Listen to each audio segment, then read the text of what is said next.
Okay, my name is Captain Eric Scott, the lead public information officer for the Palisades fire.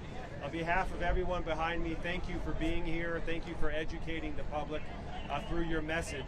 So this is all for the Palisades fire, which is approximately 1,200 acres. And to go into all the specifics, we have a list of 8 individuals that will speak for you today. After those 8 individuals, we'll have Spanish, and then we'll have follow-up questions. After that, we'll have one-on-one interviews and let you know when the next press conference will be. So we ask at this time, please silence your cell phones, turn down your radios, keep your sidebar conversations off to the side. But to begin with, we'd like to call up the Fire Chief of the Los Angeles City Fire Department, Kristen Crowley.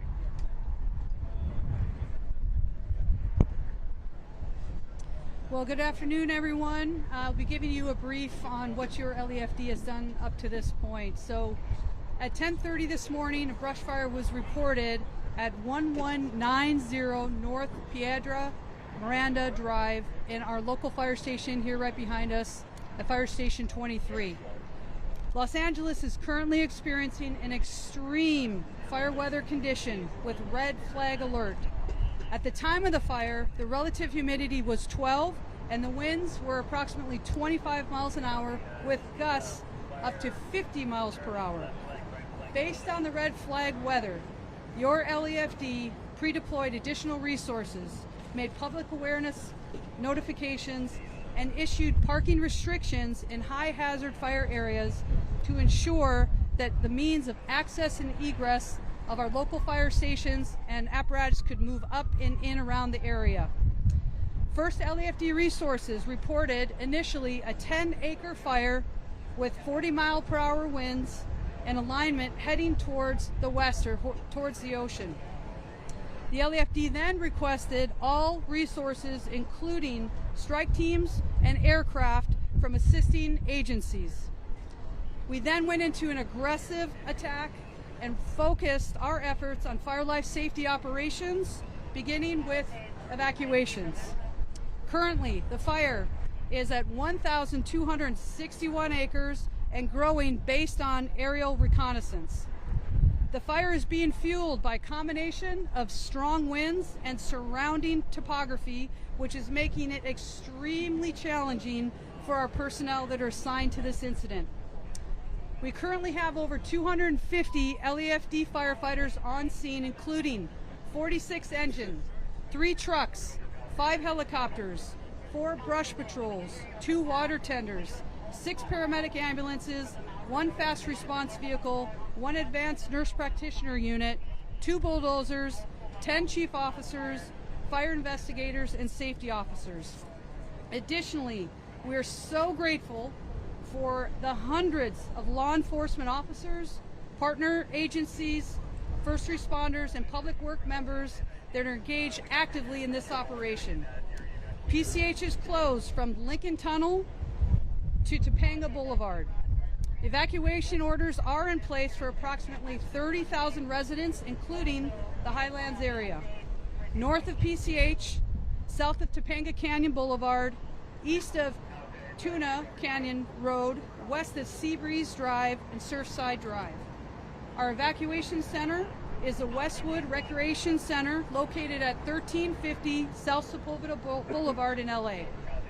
The population threatened is approximately 25,748. Households threatened is approximately 10,367. Structures threatened are approximately 13,208. At this point, we feel very blessed at this point that there's no injuries that are reported. We do have reports of multiple structures that are damaged. Since the beginning of this fire, I've been in constant communication with Mayor Bass, as well as other city leadership, who's working very, very closely. As you can see, this entire entity behind me, we're working seamlessly and closely to ensure that we are protecting lives and property first. So with that, we'll go ahead and introduce the next speaker.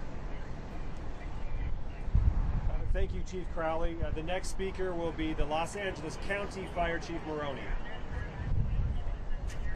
So good afternoon. My name is Anthony Maroney. I'm the County of Los Angeles Fire Department Chief. Shortly after the start of the Palisades fire, LA County Fire did assist the City of Los Angeles with a first alarm brush assignment. At 11:30 hours this morning, our LA County Fire Department went into unified command with the City of Los Angeles, and at 12:30, our CAL FIRE partners from the state went into unified command with not only LA City Fire, LA County Fire, and LAPD. Currently, LA County Fire is providing aerial resources to fight this brush fire, including our Firehawk helicopters, our CH-47, part of our nighttime QRF resource that we have, in addition to our CL-415 Super Scoopers. We also have 3 engine strike teams assigned and almost 100 LA County Fire personnel. I want to let all of the viewers and listeners know that we are not out of danger. The National Weather Service has predicted that the winds are going to pick up and get worse. We're going to have the most significant wind event between 10 p.m. this evening and 5 a.m. tomorrow morning.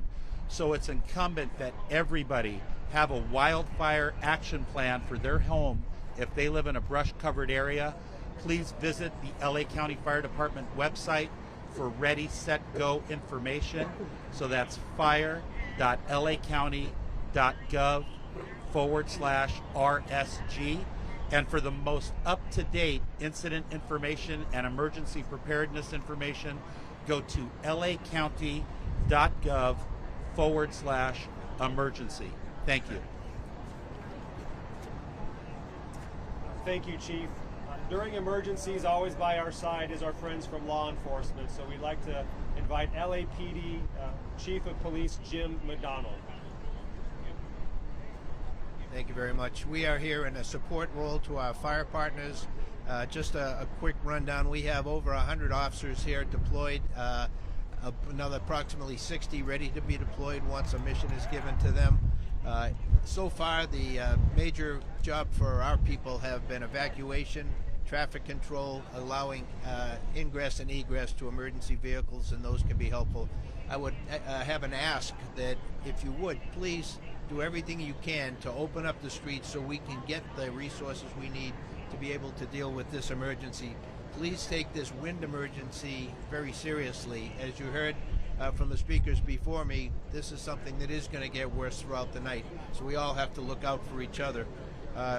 Areas of evacuation so far, about 30,000 people have been evacuated from a total of 10,000 households or 15,000 structures, to include businesses and other buildings so far, with no injury. So we're very thankful for that, but we truly ask for all assistance that we can get in making this as smooth as we possibly can. Thank you. Thank you, Chief McDonald.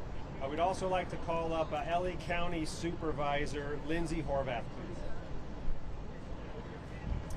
Thank you. My deepest thanks to the first responders who are working tirelessly to fight this Palisades fire. Moments ago, Chair Barger signed LA County's emergency proclamation for this fire, for the severe wind event and all of the fires related to it. As the National Weather Service predicted, this is a life-threatening situation. To our Palisades and Topanga community under evacuation order, please leave. Ensure your home is unlocked, the power is off, and making sure first responders can easily access the structure. This is essential to keeping you safe and to allowing fire and first responder personnel to do their work. For our unincorporated communities in Santa Monica Mountains, including Sunset Mesa, Topanga Canyon, and Malibu, all under evacuation order and evacuation warning, please ensure you are checking emergency.lacounty.gov and heeding all door-to-door information from our LA County Sheriff and Fire Departments.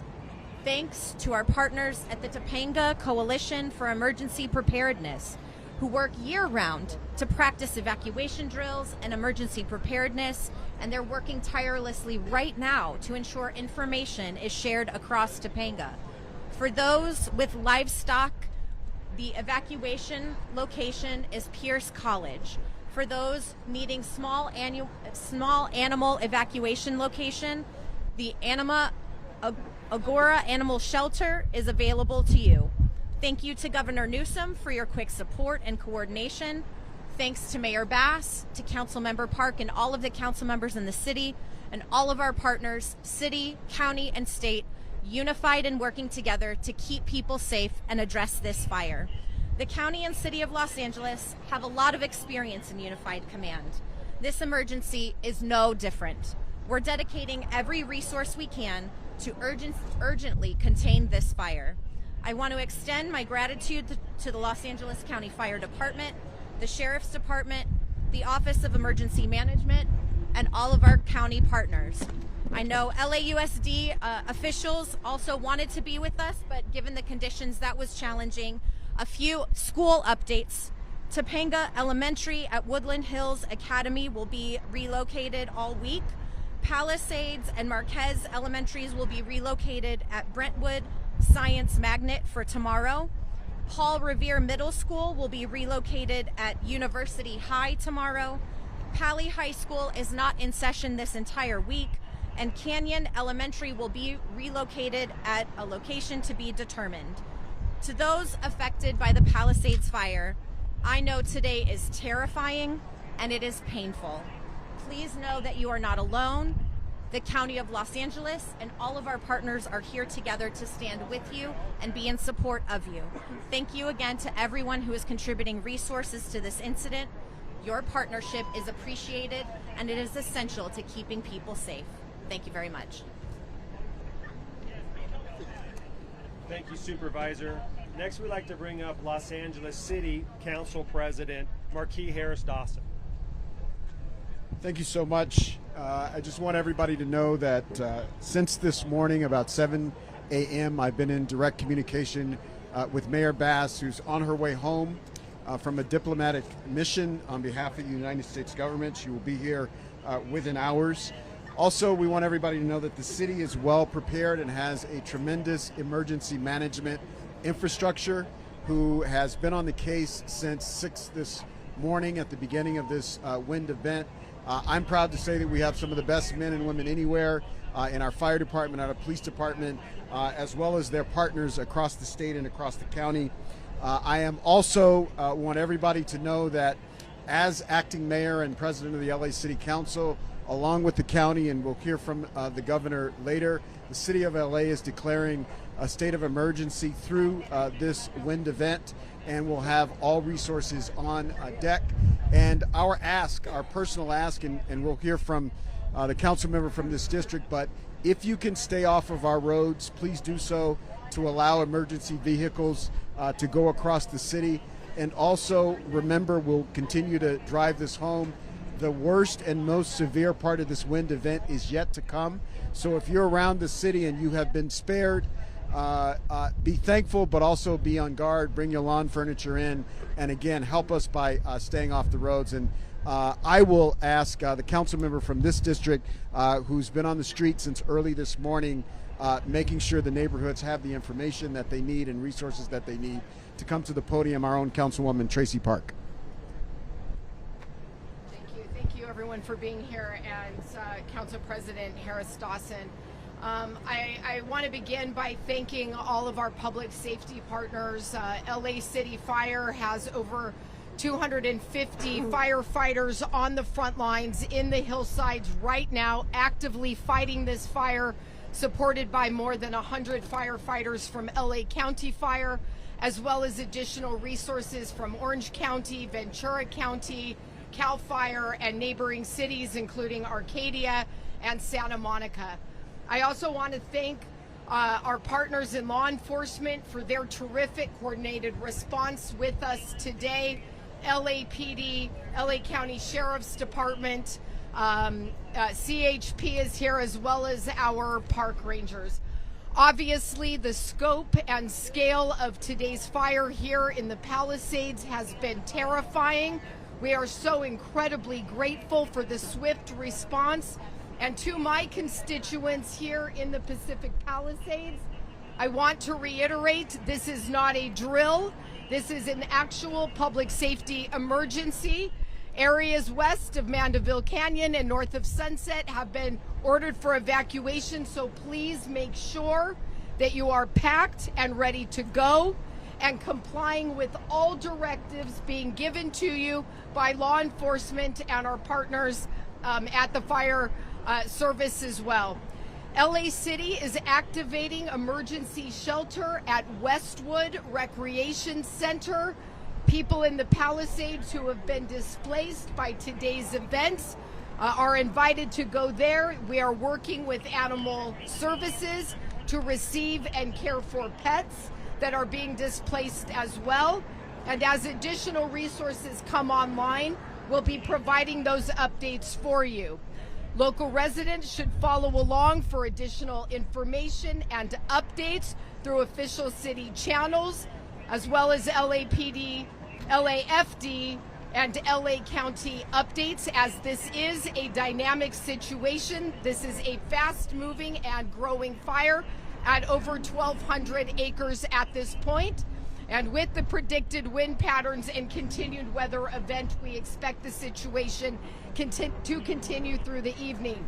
It may take our partners at fire a couple of days to get the situation under control. It may be some time until people are allowed to return to their homes and residences. Please bear with us through this period as our public safety partners work hard to protect lives and property and ensure that this area is safe before people return.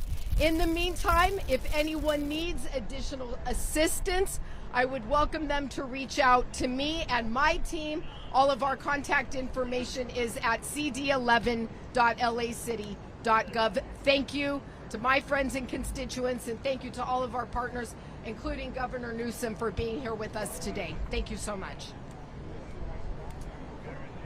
Thank you, ma'am. We'd like to now ask Council Member John Lee to please speak. First of all, I just want to thank all the firefighters who are on and first responders that are fighting this fire right now. Also, a big thank you to all the organizations throughout the city, county, and state that are assisting our firefighters in what they need to do today. As chair of the Public Safety Committee, it's my job to monitor situations all throughout the city of Los Angeles. And the most important information that I can share with you today is to all of our residents. As soon as we get any new information, we are trying to disseminate that as quickly as possible. It's important that you listen to that information. As someone who represents a district that is commonly affected by fires, I'll tell you one of the issues that we ask our residents to do is, if you're asked to evacuate, if you're asked to stay off the road, whatever it is that we're asking you, if you're in one of those affected areas, that you don't create additional problems for our firefighters, so our firefighters can focus on what they're supposed to do, and that's getting this fire out. Thank you all for being here. Thank you, Council Member. And now we'd like to ask the Governor, Gavin Newsom, to please speak. Thank you, everybody. Hell of a way to start a new year. Again, let me add my voice, the voice of so many others, and extending deep appreciation to the men and women in uniform across jurisdictions. I want to thank, in particular, Chief Crowley and Chief Moroni for your outstanding leadership, Police Chief, Sheriff's Office, all of our local law enforcement agencies that work hand in glove. There is simply no better mutual aid system anywhere in the United States of America, and you're seeing it now at scale once again here in Southern California. I say once again because we were here not too long ago, the Franklin fire, a few weeks prior to that, the Mountain fire, November, December, now January. There's no fire season, it's fire year, it's year round. And it's incredibly important that we heed the warnings, the calls, that we're not out of the woods by any stretch of the imagination. You may feel at home that you're fine down in Riverside County, San Bernardino County, down in Ventura County, other parts of the state, but there's a reason we pre-positioned hundreds of assets and personnel on Sunday in anticipation of this wind event. 110 engines specifically were sent down, 45 by CAL FIRE, 65 through our mutual aid system through the Office of Emergency Services, water tenders down here, 7 new helicopters we brought from Northern California down to Southern California. We just brought our C-130 down from Northern California. It already just had its first drop. By no stretch of the imagination are we out of the woods. You heard a chief say 10 p.m. tonight till 5 a.m. tomorrow will be peak winds. And having just quite literally an hour or so ago gone up the canyon and saw firsthand the impact of these swirling winds and the embers and the number of structures that are destroyed. Not a few, many structures already destroyed, and the fact that people were still not evacuated, still did not heed the warning, we're just coming down the canyon, is a reminder of how serious this moment is and how important it is you listen to these evacuation orders. We've all been to memorials. I've never been to a memorial for a building, but for family members and loved ones. I know you cannot say this enough. It's foundational. One other thing I want to say, because you can't say it enough, is expression of gratitude. The President of the United States happens to be in town. It didn't take more than a text message to get the FMAG approved, which means we're getting reimbursed for the vast majority of these costs. No politics, no hand-wringing, kissing of the feet. The President of the United States said, yes, what else do you need? Emergency proclamations being drafted as we speak. And I just want to thank the President, because that's something I don't take for granted, and something we should not take for granted at this moment in American history. So thank you, President Biden, as well. Final point, we encourage you, you heard all those websites. I don't want to burden you with any more except one, fire.ca.gov. And why do I say that? Nothing like it in the countries, nothing like that we've seen in any jurisdiction around the world. 3D maps and live cams on fire.ca.gov would also show you the evacuation orders. I encourage people to take a look at that site for information, and of course ready.ca.org to make sure that you're prepared as we work through yet another extraordinary month in this fire year, perpetual fire year here in the state of California. Thank you again to all of the folks behind me and the outstanding leadership of all the elected officials as well. And forgive me, one point I'd be remiss. Thank you to Mayor Bass, who was on the phone immediately this morning, making sure even in absentia that she's here organizing everything she can to make sure we're successful as well. Thank you, Governor. Appreciate that. We'd like to open this up now for Spanish, and then we'll go to questions. So we'd like to have Public Information Officer for LAFD, David Ortiz. Buenas tardes. A las 10:30 de esta tarde comenzó un incendio en la comunidad de Pacific Palisades en el municipio de Los Ángeles. Este incendio rápidamente se propagó a más de 700 acres. Han habido la orden de evacuación para 30,000 personas en esta área, y pedimos al público que siga la dirección de la policía en las áreas que están siendo evacuadas, ya que su vida sí está en peligro. Pedimos su cooperación. Este incendio no es típico de esta magnitud y de este poder, y potencialmente puede quitar vidas. Por eso pedimos al público que siga la dirección de los oficiales que están en el área. Cuando le dan la orden de evacuación, siga esa orden de evacuación. Estamos en comando unificado entre el municipio, la ciudad de Los Ángeles, el condado de Los Ángeles, el estado de California, y se han hecho recursos disponibles a través del estado de California para apoyar este esfuerzo para apagar este incendio. Esperamos que este incendio va a ser de larga duración, y agradecemos su paciencia y su cooperación.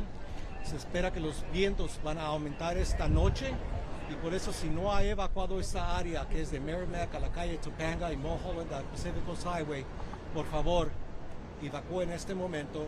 Es hora de evacuar. Gracias. Thank you, Dave. And when we open this up, if you have a particular member that your question is directed to, please go ahead and mention that individual in addition to your question. Chase?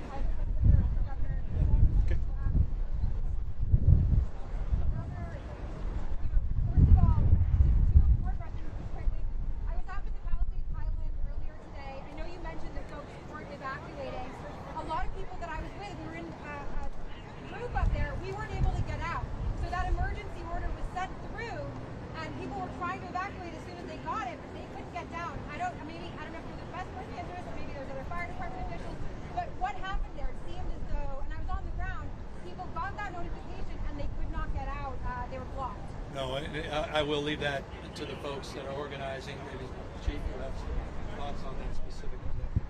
Sure. So the specific question was in the Palisades area or the Highland area, you said, where it was challenging for the constituents to evacuate. We did push out information for people to evacuate. Now, the lean forward posture, and I want to talk about that first and foremost, was communicating the potential threat of what was coming. That information was out. It was out early in regard to everybody be ready, set, and go. When that go order came out, at that point, that is that very important point where the public can and should heed that warning and start to evacuate. Now we know there's limited access and egress in certain areas within the hills right behind me. So with that, that's what we believe did happen. People did evacuate. It was slow to evacuate. What I have been briefed on is that the evacuations were slow, but they did occur, and we will follow up on that if there's anything better in the future that we can communicate to the constituents and continue to train to that, because the evacuation order, we can never do it early enough. So with that, we want to continue to work with the community, ensure that when that evacuation order happens, that they can evacuate in a timely manner. But we understand what you're saying. Yeah. And just one other question, this is for the governor. Sure.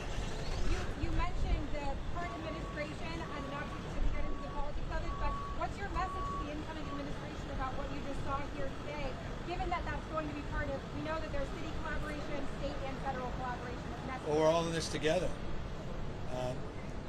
None of us are asking for respective political identities around here.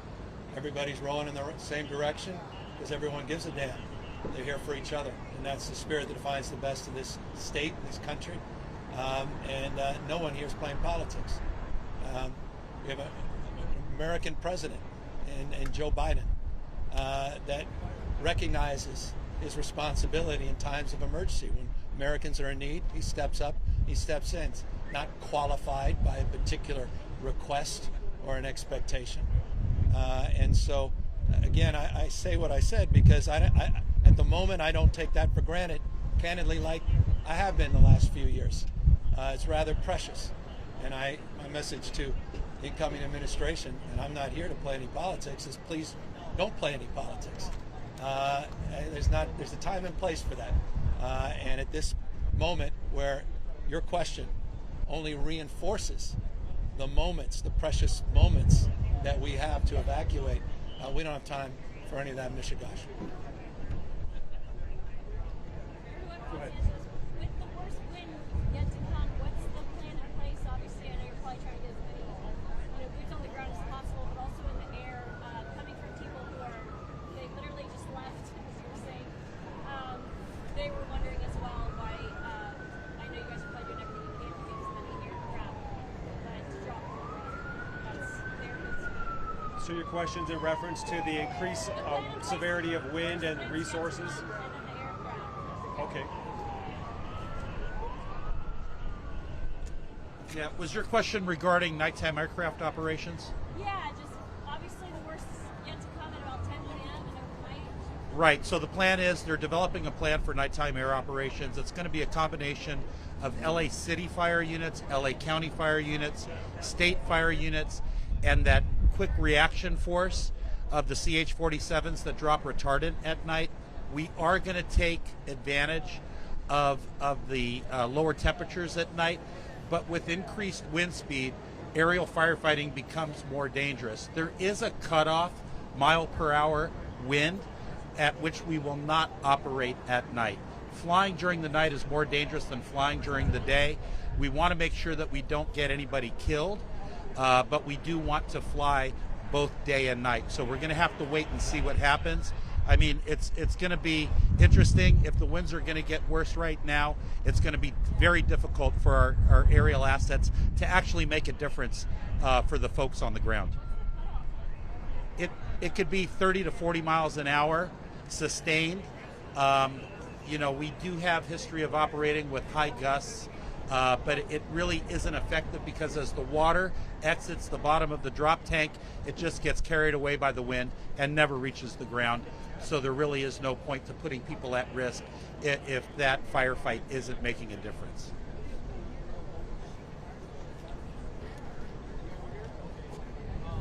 Was your answer question? Yeah, Question answered. This is only one fire. We've got 2 more days of this too. I mean, I don't know how many Well, that's the beauty of automatic and mutual aid. So there's automatic aid agreements between all of these agencies here. They brought their additional boots on the ground.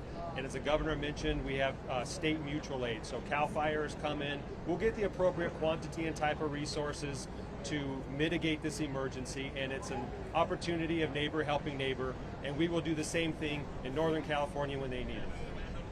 Yes, ma'am. I have a question about abandoned cars. There were some people I talked to who said they were asked to abandon their cars. Who felt they were forced to. What happened there, and do you know how many cars were abandoned, and were they towed? Sure. So questions about abandoned cars. That's a good question that has come up. Law enforcement assists us heavily with evacuation, but please remember it's an active incident. We don't have the answers to all of these questions. We will certainly look at that. That's very important. I don't know if police felt like they wanted to make a mention to evacuations. Okay. Yeah, just on that question of evacuations, vehicles left in the roadway. If you have to leave a vehicle in the roadway, get it as far off the road as you can so that emergency vehicles can get by. The gist of moving them with bulldozers was an emergency situation. You got to get those fire resources through, and they do what they have to do to be able to facilitate that. So we're asking really for the cooperation, and think a couple of steps ahead. It's not just your vehicle there, but then others line up behind you as well as they see what you're doing. And so I can't stress enough, please follow the evacuation orders. Do your best to be able to get out to safety. Bring the equipment you will need for the next couple of days with you, because as you've heard over and over again, this is not going to end very quickly. Thank you. If I could just expand a little bit. On Saturday, state started to convene respective leadership across the state of California at the Office of Emergency Services.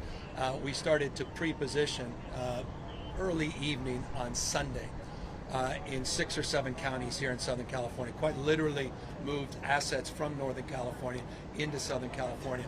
Just as an example, moments ago we had a chance to meet a crew from Santa Cruz and from Santa Clara County that just were deployed up the mountain. Those resources remain pre-positioned currently in other counties in anticipation of the concerns you just expressed in the wind events. We are anticipating, hopefully we're wrong, but we're anticipating other fires happening concurrently. And that's exactly the previous experience we've had with these kinds of wind events.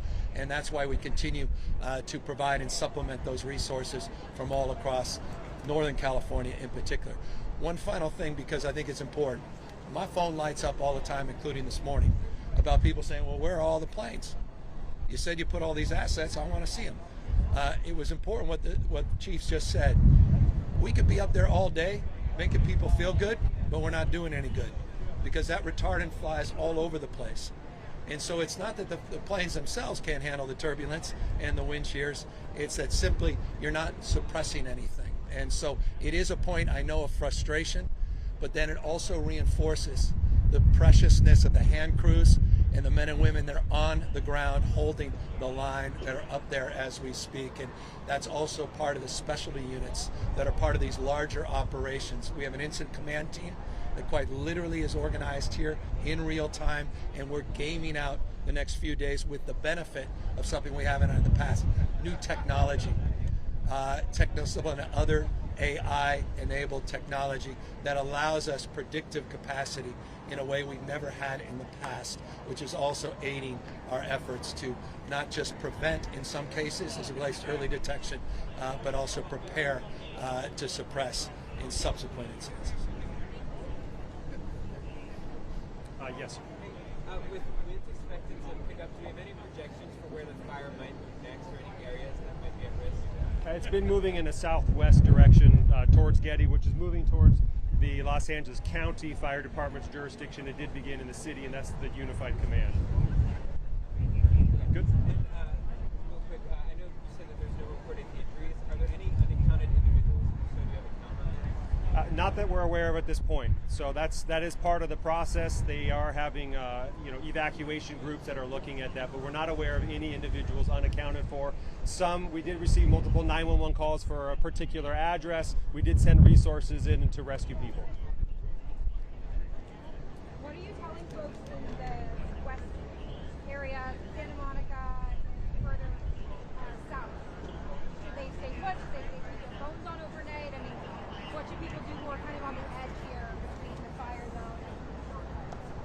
Okay, so what are we telling the people south of the fire? Yeah, just a bit south. Thank you for asking that question. Your question was, what are we communicating to individuals that are south of the incident? I think it's really, really important for the entire public to understand, as you can see, how dynamic these winds are and how quickly they can change on a dime.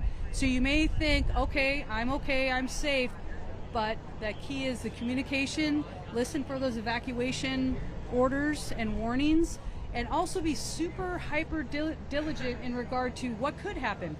If an individual within the community wants to lean forward and to say, I'm not going to risk anything, I'm just going to go to a different area where it may be safer.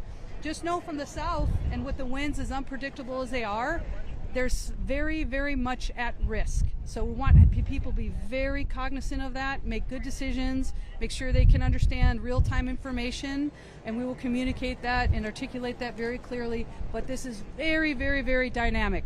And you can just, by standing here, seeing us with the wind gusts and with the predictability of this wind's going to get worse tonight. So we want people to lean forward, ready, set, go, and be ready. Thank you. Thank you. We're going to go ahead and conclude the press conference at this point. We'll let you know if we have another press conference tonight. That's not necessarily likely. There will be PIOs available here for additional questions. Tomorrow morning at 8 a.m. we do anticipate to have another joint press conference. Thank you all for sharing this important information.